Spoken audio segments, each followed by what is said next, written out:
Hi friends, welcome to SP life style. இன்றைக்கி நீங்கள் பார்க்க போகிறது சாட்டர்டே விலாக் தாங்க பார்க்க போகிறீங்க. இன்றைக்கி பார்த்தீங்கன்னா பசங்களுக்கு வந்து 2 பேருக்குமே ஸ்கூலு. நான் சாட்டர்டே லீவாக இருக்கும்னு பார்த்தேன், ஆனால் 2 பேருக்குமே ஸ்கூலு.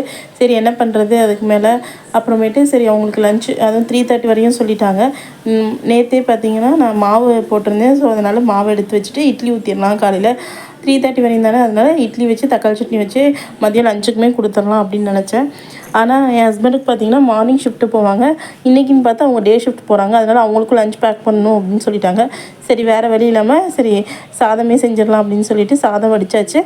மார்னிங் பார்த்திங்கன்னா இட்லியும் ஊற்றிட்டேன் பசங்களுக்கு. இட்லி ஊற்றிட்டு குழம்பு எதனா கிடந்த சாதம் வச்சு மேனேஜ் பண்ணி அனுப்பி விட்ருக்கலாம் அப்படின்னு பார்த்தா ஹஸ்பண்ட் மீன் வாங்கிட்டு வந்துட்டாங்க. சரி வேறு என்ன பண்ணுறது, அவங்களுக்கு லஞ்ச் பேக் பண்ணல, அதனால மீன் குழம்பே வச்சு கொடுத்துடலான்ட்டு மீன் குழம்புக்கு தாங்க ரெடி பண்ணிக்கிட்டு இருக்கேன். அவங்க வாங்கிட்டு வந்தது பார்த்திங்கன்னா இந்த சாலை மீன் தான் வாங்கிட்டு வந்தாங்க. இந்த மீன் வந்து 100 ரூபா. இதில் பாதி குழம்புக்கு எடுத்துகிட்டு கொஞ்சம் பொரிக்கவும் எடுத்துட்டேன். சாரி கொஞ்சம் குழம்புக்கு எடுத்துகிட்டு பாதி பொரிக்க எடுத்துட்டேன்.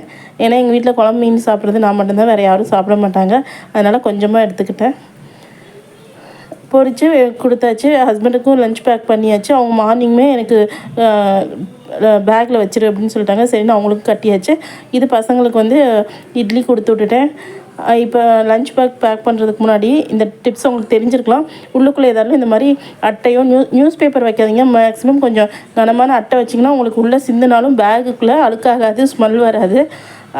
விழுந்தாலும் அந்த அட்டையிலே விழுந்துடும். நமக்கு வாஷ் பண்ண கொஞ்சம் ஈஸியாக இருக்கும். அதை நான் எப்போயும் இந்த மாதிரி தான் ட்ரை பண்ணுவேன். தெரிஞ்சிருக்கலாம் இந்த டிப்ஸு, தெரியாதவங்களுக்காக ஷேர் பண்ணிக்கிட்டேங்க. அதுக்கப்புறம் லஞ்ச் பேக் பண்ணி பசங்களையும் அனுப்பி விட்டாச்சு. அதுக்கப்புறம் நமக்கு என்ன வேலை இருக்குது, வீட்டில் க்ளீனிங் ஒர்க் தான் நிறையா இருக்கும். அப்புறமேட்டு வெசல் வாஷ்லாம் முடிச்சுட்டு ஃப்ரிட்ஜில் காய் எல்லாமே முடிஞ்சிருச்சுங்க. ஃப்ரூட்ஸு வெஜிடபிள்ஸ் எல்லாமே தீர்ந்துருச்சு. சரி நான் சண்டே நாளைக்கு போய் வாங்கிக்கலாம் அப்படின்னு தான் இருந்தோம். அந்த டைமில் சரி ஃப்ரிட்ஜை க்ளீன் பண்ணி வச்சிட்டோம்னா நம்ம கொஞ்சம் ஈஸியாக இருக்கும்ல வைக்கிறதுக்கு அப்படிங்கிறதுக்காக பாருங்கள். ஒன்றும் இல்லை, எல்லாமே க்ளீன் பண்ணி வச்சாச்சு. இதெல்லாம் நான் க்ளீன் பண்ணி வெயிலில் காய வச்சு தொடச்சி வச்சுருக்கேன். நிஜமாங்க மாவு பால் முட்டை மட்டும்தான் இருக்குது. நாளைக்கு தான் போய் ஃப்ரூட்ஸு வெஜிடபிள்ஸ்லாம் வாங்கணும். சரின்ட்டு அதை க்ளீன் பண்ணி முடித்ததுக்கப்புறமேட்டு திருப்பி கொஞ்சம் நேரம் ரெஸ்ட் எடுத்து முடிச்சுட்டு ஒரு 2:30 போல் பார்த்திங்கன்னா பசங்களுக்கு இருந்தால் ஏதாலும் ஈவினிங் ஸ்நாக்ஸ் கேட்பாங்கன்னு ரவை பணியாரம் போட்டேன். ரவை பணியாரம் இது ஒன்றும் இல்லைங்க. எந்த டம்ளரில் ரவை எடுக்கிறீங்களோ அதே டம்ளரில் மைதா, சீனி, கொஞ்சோண்டு உப்பு, லைட்டாக ஒரு பிஞ்சு உப்பு போட்டு 3த்தையும் கலந்து ஒரு அரை மணி நேரம் ஊற வச்சுட்டு அதுக்கப்புறமேட்டு எண்ணெயில் போட்டு வச்சிங்கன்னா சூப்பராக இருக்கும். ரவை பணியாரம் ரொம்ப டேஸ்ட்டாக இருக்குங்க. இது எங்கள் மாமியார் எனக்கு சொல்லிக் கொடுத்த டிஷ்ஷு.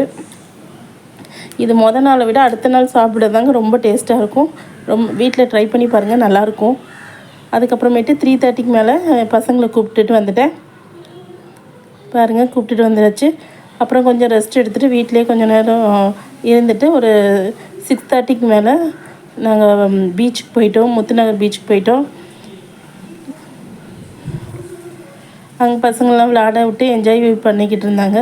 நம்ம என்ன தான் கொஞ்சம் ஹாப்பியாக வீட்டில் டிவி இதுன்னு பார்த்தாலும் கொஞ்சம் வெளியே போனால் தாங்க மைண்ட் வந்து ரொம்ப ரிலாக்ஸாக இருக்குன்ட்டு பசங்களையும் விளையாட விட்டுட்டு எனக்குமே கொஞ்சம் நல்லா இருந்துச்சு அங்கே வெளியே போயிட்டு வர்றது.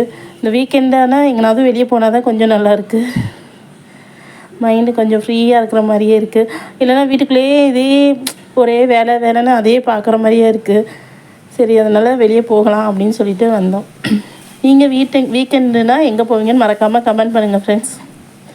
அதுக்கப்புறமேட்டு அங்கே உள்ள கேமெல்லாம் பசங்களை விளையாட விட்டுட்டு இந்த ஜம்ப் பண்ணுறது, இந்த மிக்கி மவுஸு இதிலெல்லாம் ஏறி விளாண்டாங்க. அதுக்கப்புறமேட்டு அங்கே ஸ்நாக்ஸ் போட்டிருப்பாங்கள்ல பானிபூரி, காளான்லாம், அதில் ஏதோ காளான் மட்டும் வாங்கி சாப்பிட்டாங்க.